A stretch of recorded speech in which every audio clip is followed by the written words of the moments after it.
Welcome, everyone, and thank you for being with us here today.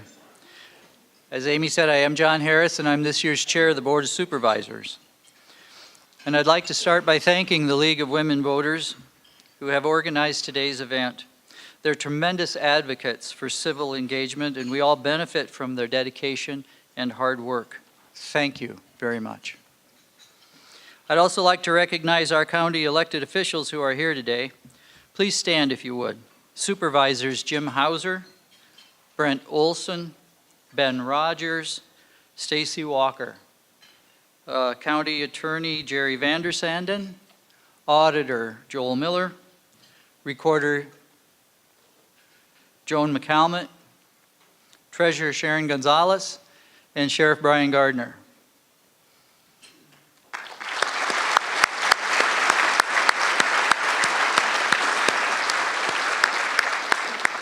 I'd like to give a special welcome today to a former supervisor. Lou Barron is here with us today.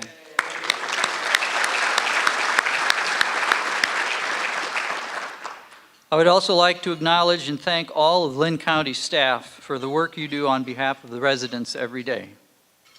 And now a bit of a disclaimer. Everybody these days seems to have a disclaimer. If you don't have one, I would encourage you to get one. If you came today for the lunch, you won't be disappointed in the food. And if you came today to hear a great speech, you won't be disappointed in the food. A question we sometimes hear in county government is, what does the Board of Supervisors do?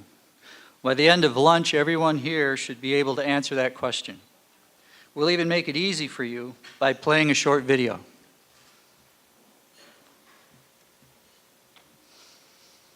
Every 2 years, the people of Linn County elect members to the Board of Supervisors to fulfill both executive and policymaking functions of the county. This board consists of 5 county supervisors elected by districts who oversee the vision and daily operations of Linn County government.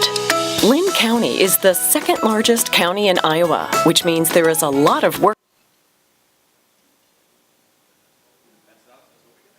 Yep.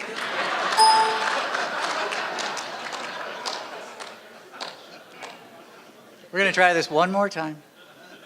Every 2 years, the people of Linn County elect members to the Board of Supervisors to fulfill both executive and policymaking functions of the county.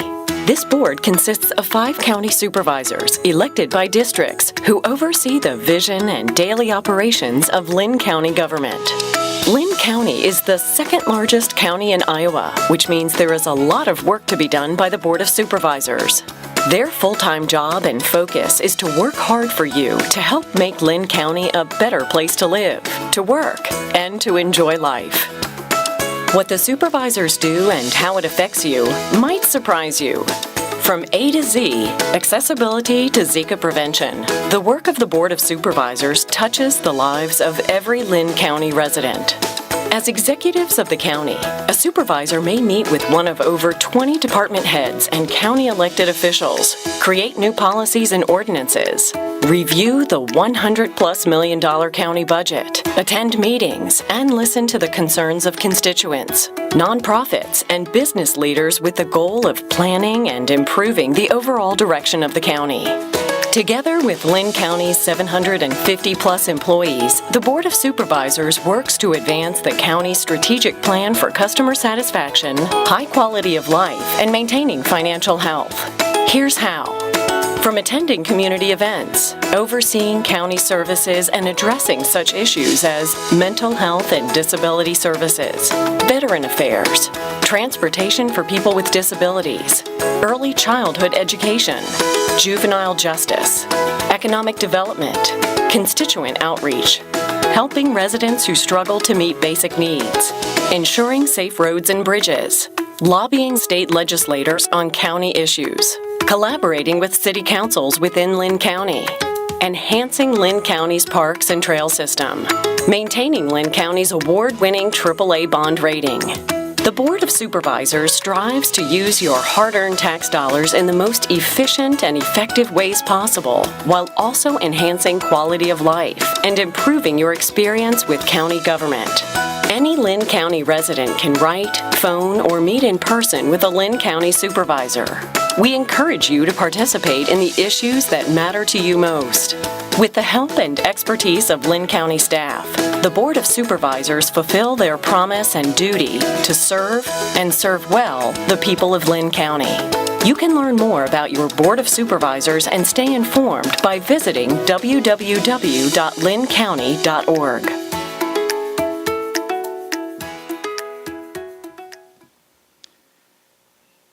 Linn County government is not the Board of Supervisors only. It includes city governments throughout the county. If you're a member of city government in Linn County, please stand.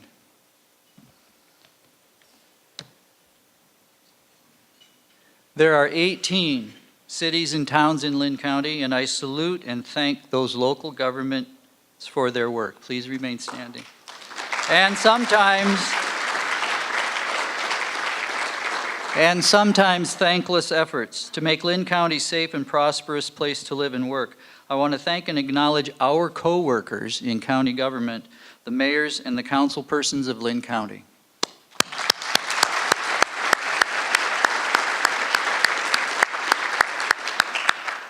Today I want to walk you through the past a bit and then delve in the present and then try to take a look at what's to come.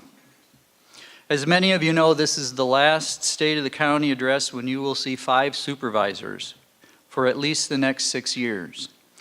Perhaps in 6 years the voters will vote again on what's right, and that's 5. But come January, there will be 3.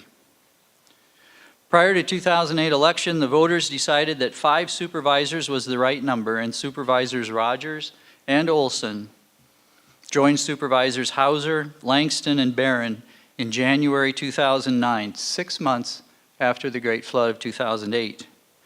And thank goodness and thank God for those 5.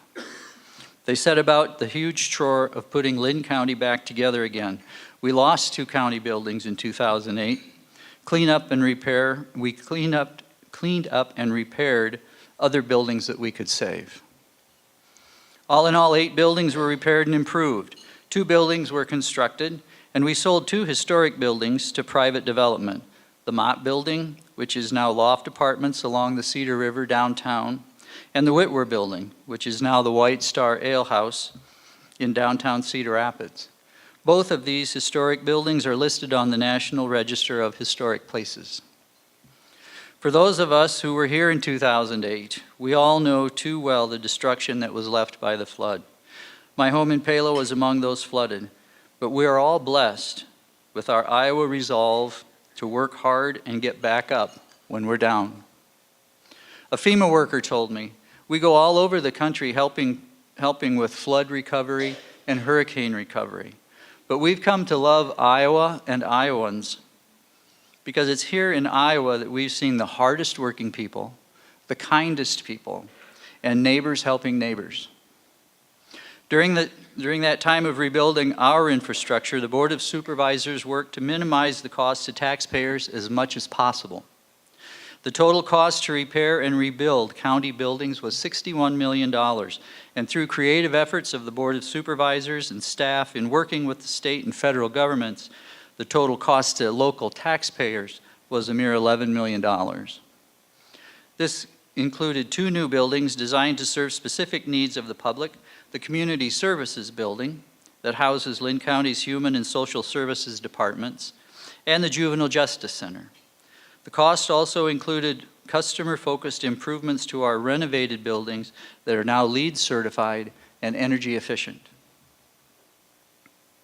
While recovering and rebuilding, other needs had to be met, like where the county government could temporarily house themselves and getting important infrastructure repaired and functional. One example was secondary roads. 200 roads needed attention throughout the county due to flood damage. Our dedicated staff worked 16-hour days, and within 5 days, 197 of those 200 roads were restored to traffic level. Lewes Access Road, which crosses the Cedar River southwest of Center Point, is shown here. While our team worked hard to repair damaged roads, this particular one took a bit longer than 5 days. Lewes Access Road lost more than 1/4 of a mile of road. It took several weeks of hauling quarry gravel to get it up to grade, a month to make it open to traffic, and another year to complete work that returned it to pavement and stable slopes. And I would be remiss if I didn't mention that next month is the 10-year anniversary of that epic flood. We've come so far as a community through struggles and challenges. We are resilient, and we are strong, and we have much to be proud of. Linn County is a proud sponsor of the Epic Rebirth event on June 13th that will celebrate our community's achievements during the past 10 years. You know, I often talk about the 3 stages that a flood victim goes through. First stage is the nightmare stage. Eventually, you get into the bad dream stage. And then the third phase is a bad memory stage.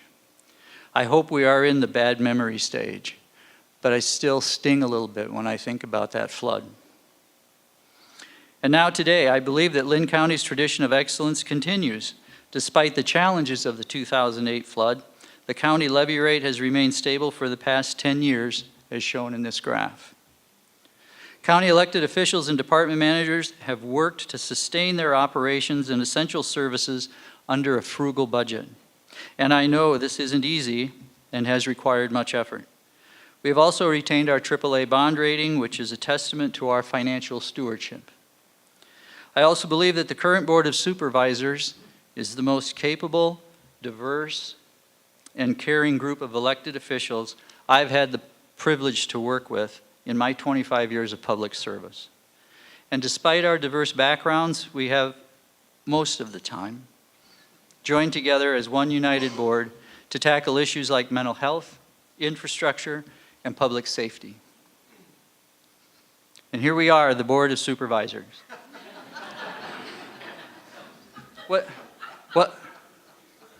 What started as a joke turned into a contest of who was the cutest preteen. You might notice that 2 of the pictures were taken before the invention of color film.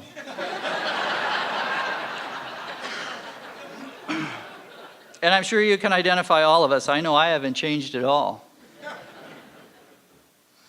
In preparing for today, I asked each supervisor what they are most proud of during their tenure on the board.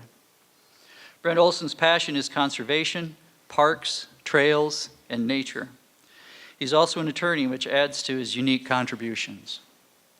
Brent's most memorable accomplishment as a supervisor is the voter-approved Linn County Water and Land Legacy Bond, which will address water quality, parks, and trail extension, and address future conservation measures way into the future. The $40 million bond issue was put before Linn County voters in 2016 and overwhelmingly approved it at nearly a 75% vote. Stacy Walker champions improving the human condition for those who struggle in our community. He has a great rapport with our young population and introduced the county's first ever Future Leaders of Linn County Day last month to answer the question our students, and many of you often wonder, just what does a supervisor do? To which you know the answer thanks to that video. Supervisor Walker said he is proud of Linn County's commitment of $100,000 to the safe, equitable, and thriving task force priorities, Linn County's proclamation affirming support for religious and ethnic minorities, and supporting Linn County's efforts to raise the minimum wage. Jim Hauser can recite chapter and verse about anything that has to do with the history of the county. And we all know that there is much to learn from history.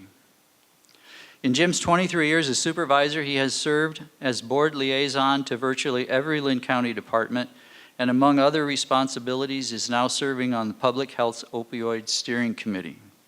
He's willing to assist with any problem encountered with our facilities department and knows a lot about roads and vehicles and law enforcement, as he has served as a reserve sheriff's deputy for nearly 40 years.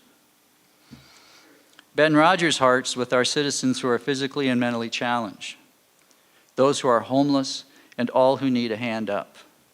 He is proud of voting to raise the minimum wage in Linn County, spearheading Linn County's customer-centered culture initiative with department heads and staff, and securing funding to create a behavioral health access center in partnership and collaboration with both area hospitals, mental health, and substance abuse providers.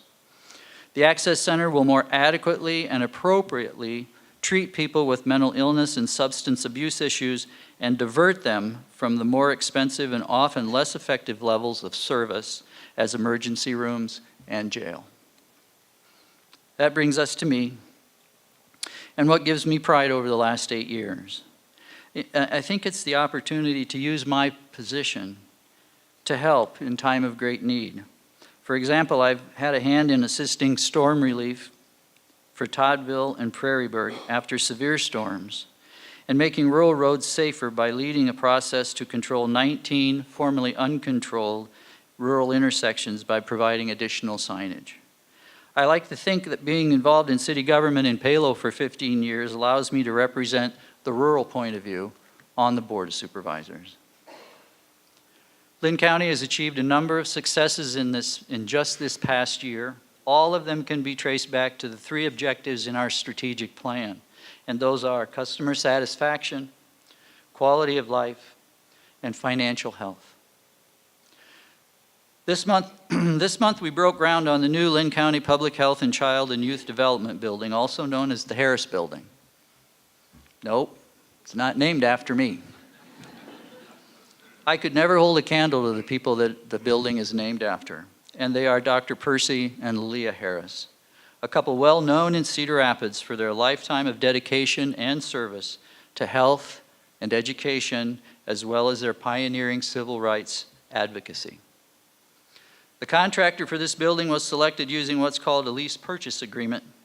This process entails a few added steps to the traditional low bid procedure, which I won't go into detail right now today. But simply stated, the lease purchase process emphasizes the use of local labor for construction. We expect to see the Harris Building completed in October 2019, and whoever delivers this state of the county next year will have some dandy pictures to show you of the building's progress.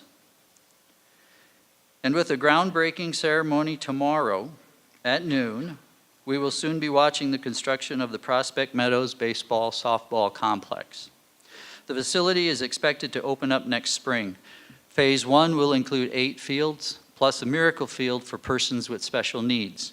Phase 2 is expected to be finished by 2023 and will include 8 additional ball fields. With Prospect Meadows, our youth will have a state-of-the-art facility in our own backyard, adding to the quality of life in Linn County. And with the tournaments that Prospect Meadows will bring to the area, it will be a real boost to our local economy.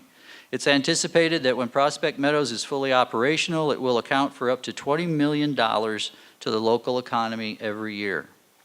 With most of the tournament teams staying from 1 to 4 nights in the area, it will also bring thousands of hotel rooms to Linn County, and it's anticipated that up to 60,000 out-of-area tourists will attend Prospect Meadows for tournaments each year. In addition to leasing the land to Prospect Meadows, Linn County is contributing $1.5 million toward the project.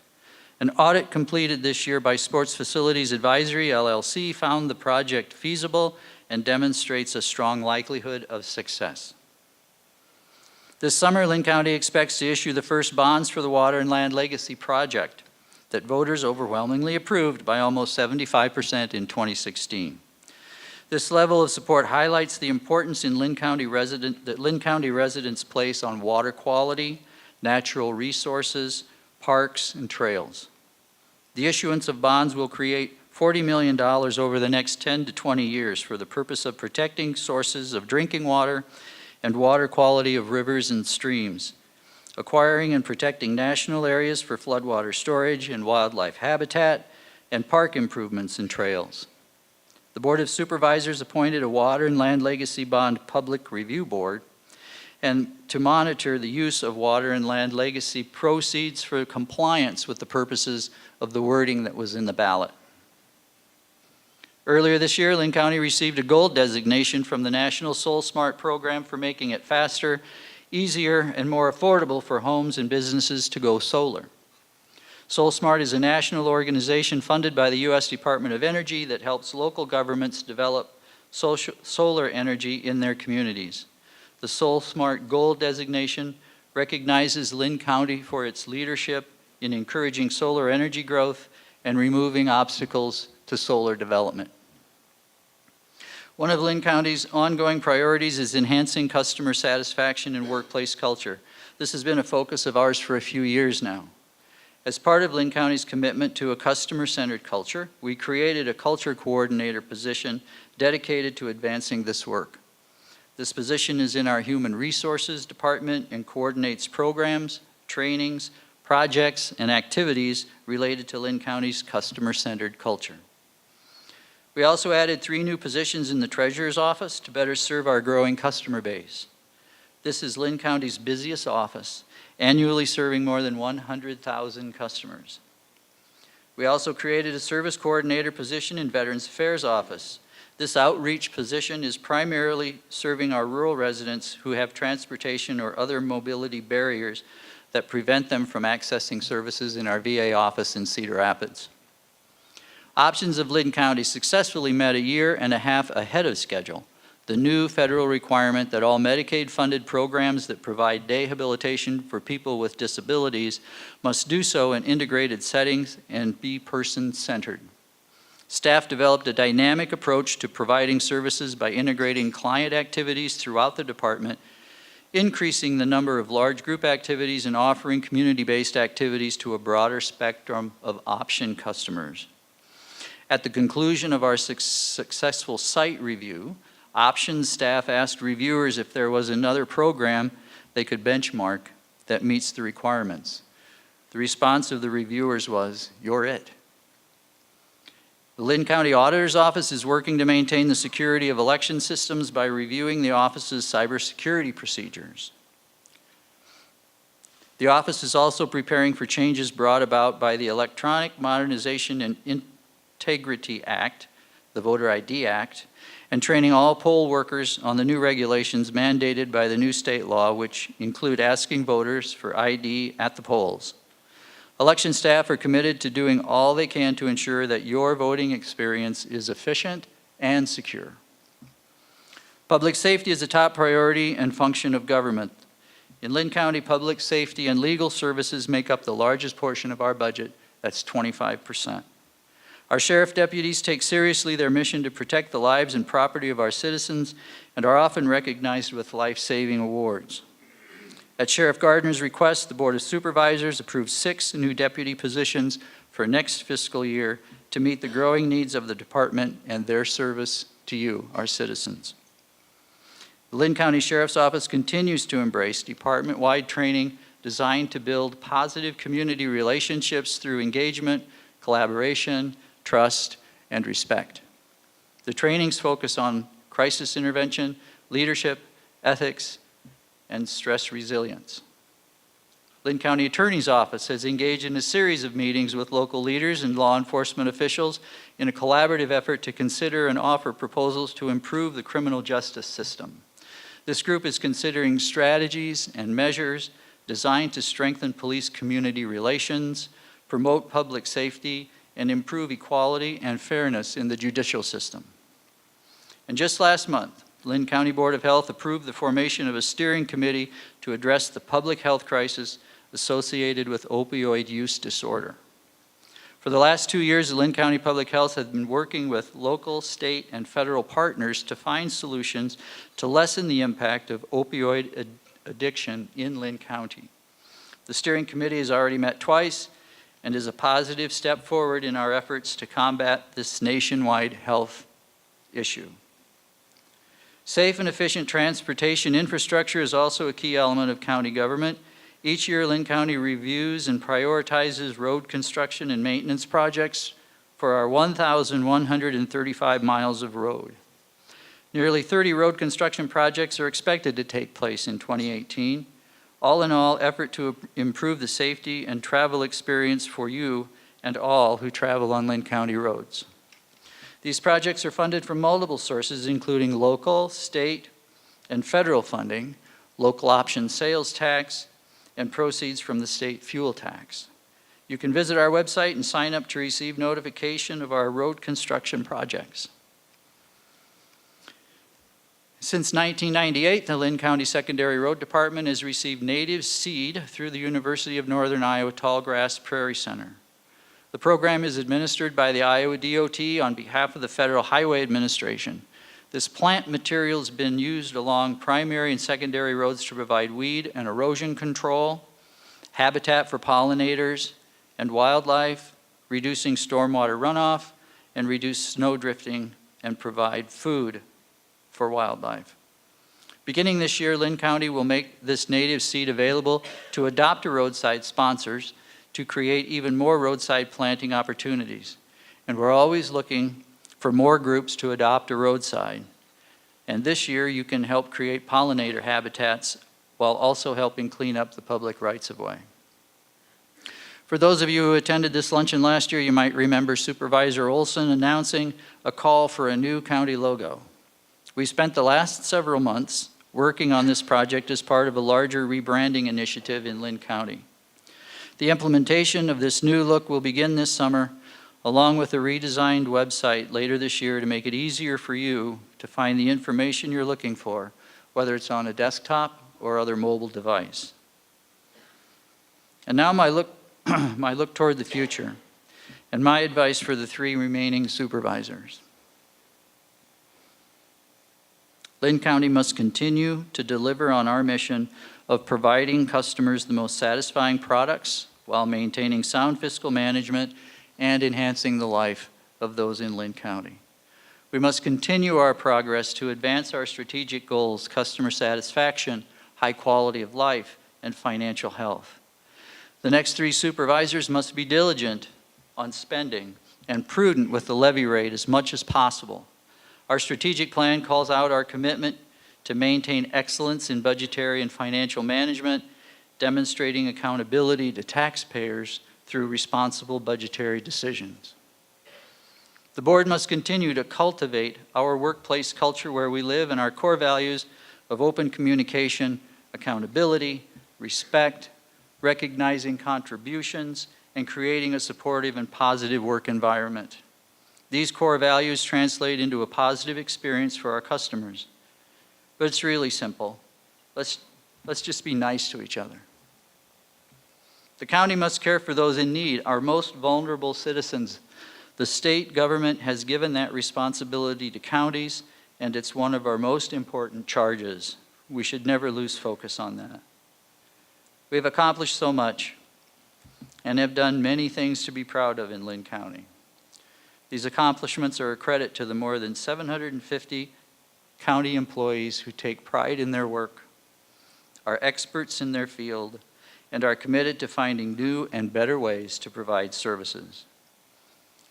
While we take time to reflect on all that we have accomplished, we must continue to look forward to see the vision of where we want to go and how we plan to get there, because there remains much work and opportunity before us.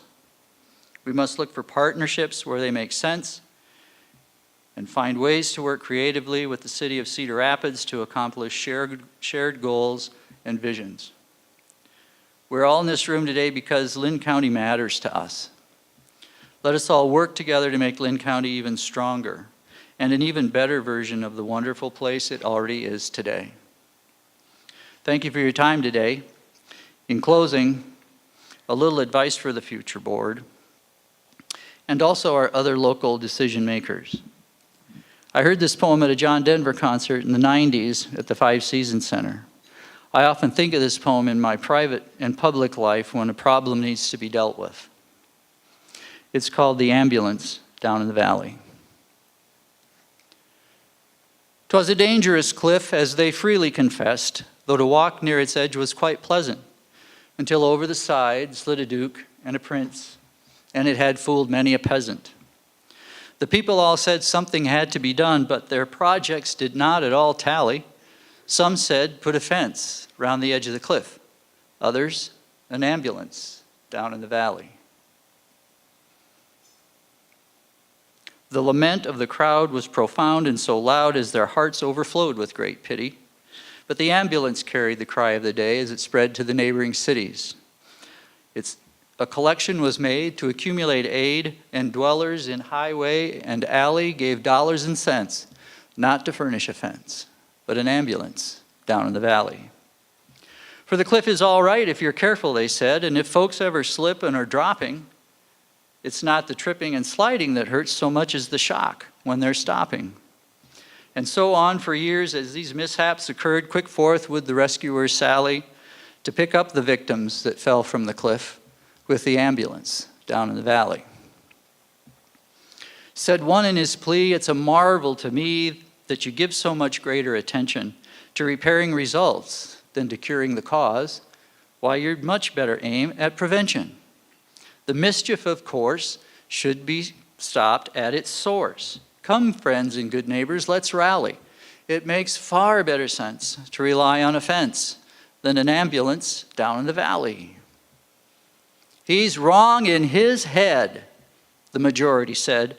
"He would end all our earnest endeavors. He's the kind of a jerk that would halt our good work, but we will defend it forever.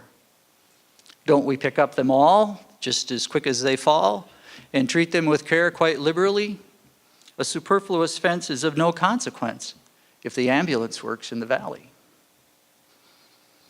Well, the story is queer as I've given it here, though often things occur which are stranger. More humane, we assert, to repair all the hurt than the plan of removing the danger. Before it all ends, it's time to begin to attend to these things rationally.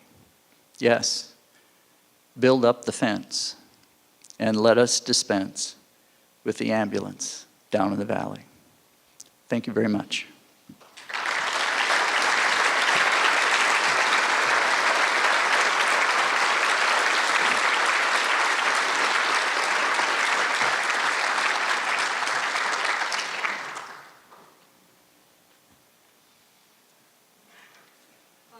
John, I think that we would all agree that the speech was as good as the food.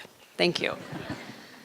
Now is the time for questions. We appreciate that very thorough and educational overview, but if you have questions, please fill out the cards that are on your paper or on your table. They're yellow. Raise your hand and a volunteer will pick them up and bring them to me. But for now, I will ask a few questions, and I appreciate my table mates offering some advice on questions. Thank you. One of the issues that we were discussing is this topic of the opioid steering committee through the Public Health Department. Can you tell us, at the end of this steering committee's charter, will they be issuing a public report, and when could we expect that? I would refer that answer to Supervisor Hauser. Okay. And we can share the microphone if you want to come forward, Jim.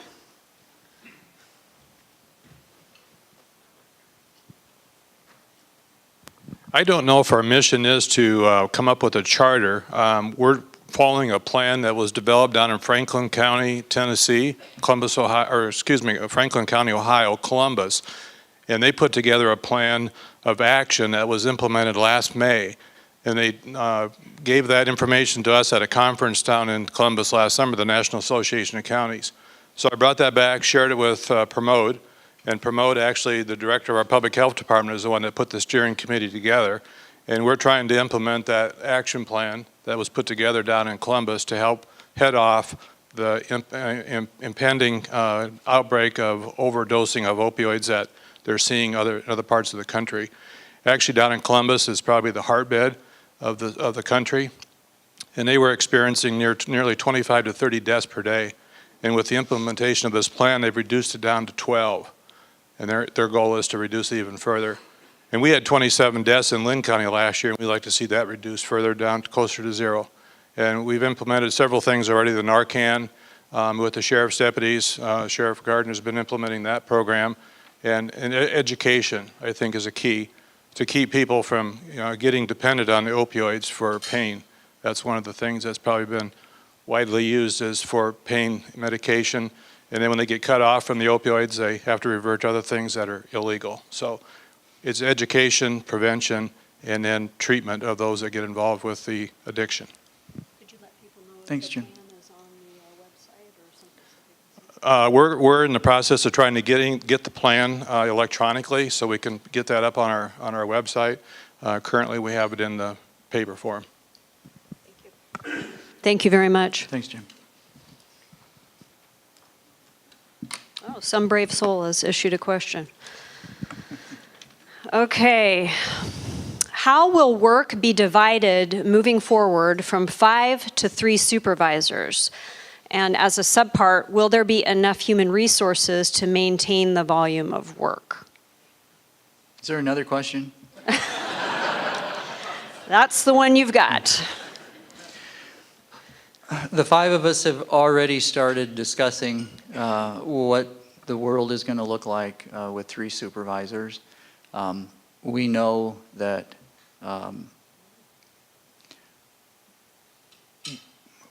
we probably won't be able to handle the amount of calls that we get on a weekly basis. So we're trying to figure out, sorry staff, what we can set aside and hopefully bless staff to help us do. We are involved in a lot of city commissions, county commissions, boards, those kinds of things. A lot of times we're a liaison, and we're not a voting member of those boards, so we may cut down our participation in some of those, maybe not be able to attend every week or twice a month. Those are the kind of things that we're just going to have to make some decisions on.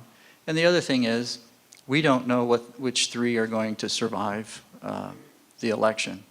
So a lot will have to do with who those 3 are and how they characterize what it is their responsibilities are to the county. So we're thinking about it now. The action most likely will come after the 1st of January. We've also all read a great deal of information about the SET initiative, and so I'm wondering if you want to perhaps have Supervisor Walker talk a little bit more about that. Mm-hmm. I know that's been a topic at my table. While Stacy's coming up, we are quite a diverse group, and we trust each other to take what they feel is their biggest concerns and activities, and be the professional expert on that, and then feed that information back to the rest of the board. So that's why I'm not answering too many of these questions. I like that, John. The SET Task Force recommendation, SET again stands for Safe, Equitable, Thriving Communities Task Force. At this point, it's sort of in its life stage, we are trying to figure out how to move forward in a way that involves other governments, namely the City Council of Cedar Rapids and the Cedar Rapids Community Schools. Now, I think there is some questions, open questions and legitimate questions as to what that involvement and participation looks like. I think the Board of Supervisors has a good vision for what that participation looks like, but I think these are decisions that are going to have to be made by their respective governing boards. So in this case, the City Council, again, for Cedar Rapids, and other councils that would like to participate, and the Board of Directors for the district. I think the considerations are, at least from some municipalities, is, what are we currently doing, and is that enough? What else can be done in terms of cooperation, and at what level makes sense? And I think there's some real valid conversations happening about what level of participation. Is that a commitment of $100,000? Is it a commitment of staff resources? Or is it a combination of those things? But I will just say that, and I appreciate those governing bodies for even the consideration, because I think everyone understands that these issues of systemic and cyclical poverty and gun violence are important. But I will say this, I've been encouraged throughout this whole process. It's been happening for about 3 years now. And what I'm encouraged about is that there seems to be a recognition amongst community leaders that the issues of youth gun violence and systemic poverty, the source of those problems are operating at the systemic level. And that means, that calls for, in my opinion, cooperation of all agencies, partners, and interested parties to getting at this work. No one institution can go it alone. So I look forward in the coming months and years of a meaningful partnership on these issues. But I think the verdict is still out amongst those governing boards as to what that participation will look like. And would you let people know if there's a website or other place where they can access further information? Yes, so I think the recommendations of the SET task force is currently being housed online by the Cedar Rapids Community School District. There is a Facebook page that has those recommendations public as well.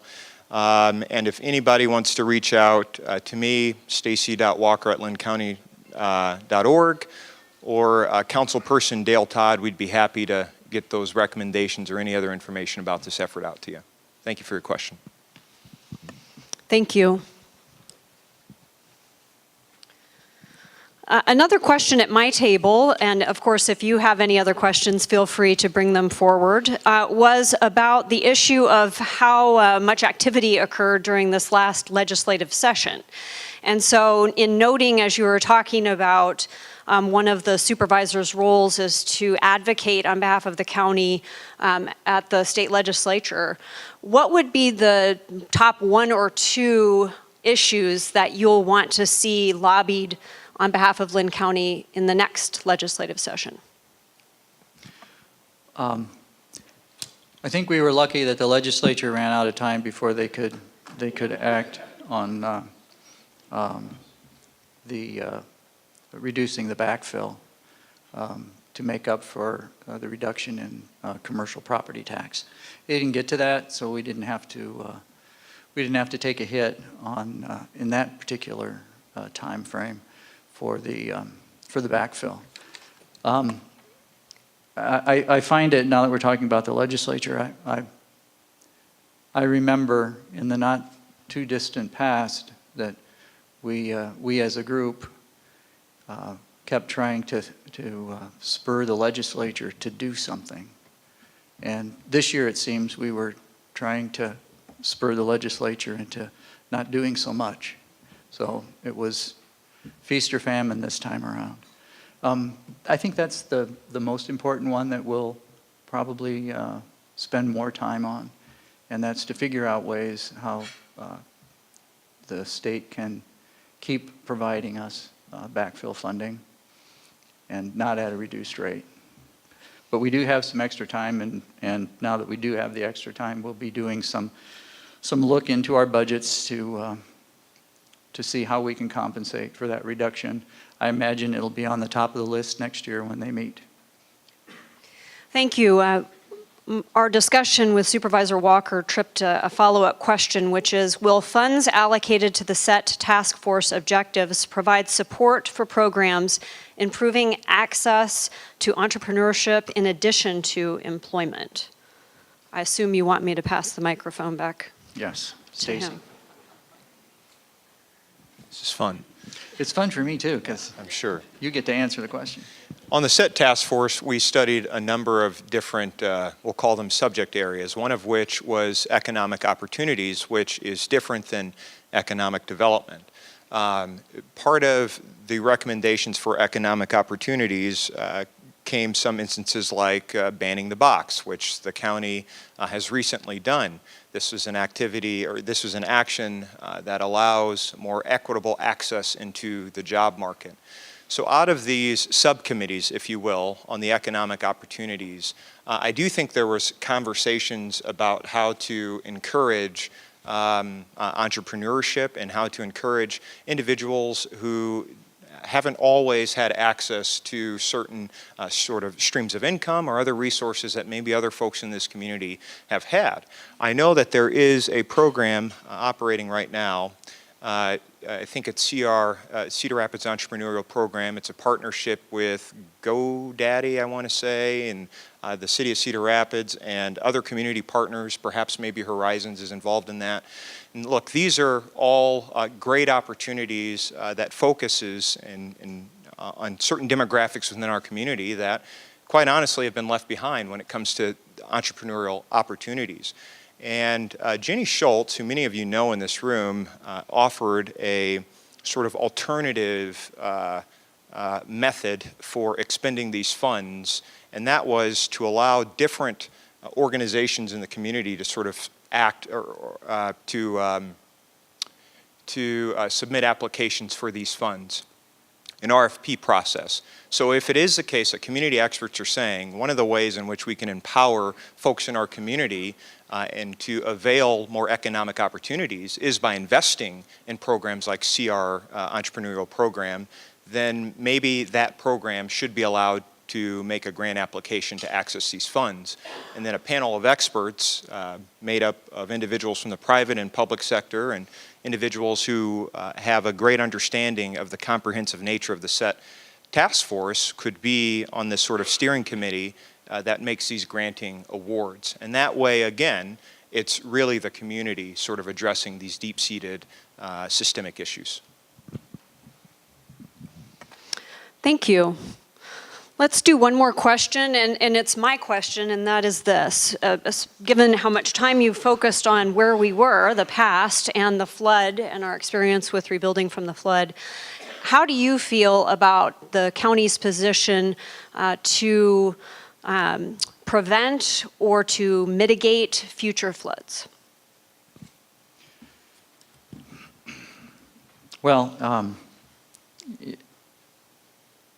we're not as prepared as we should be after 10 years, and I think Mayor Hart can agree with me on that. We're looking for funding to help. I imagine City of Cedar Rapids will be looking to the county also for some cooperation. When we look at our island, we can put a 30-foot wall around the island and it'll still be flooded because the water that affects the courthouse comes up from the bottom. It doesn't come over the wall. So and that's nearly impossible to prevent. So we in Linn County, at least on the island, are insuring against another flood disaster because it just doesn't make sense for us to wall around the island. I think that given the economic development that's happened on both sides of the river, but really on the west side that everybody is really enjoying right now. I think it's important to get these flood walls up as soon as we can, and then we pray that it never happens again. Okay. Well, thank you all for your questions and your time, and thank you very much, Chair Harris, for your presentation today. We appreciate it very much. And of course, thank you to the League of Women Voters of Linn County for sponsoring this event. We hope you have a wonderful day. Thank you.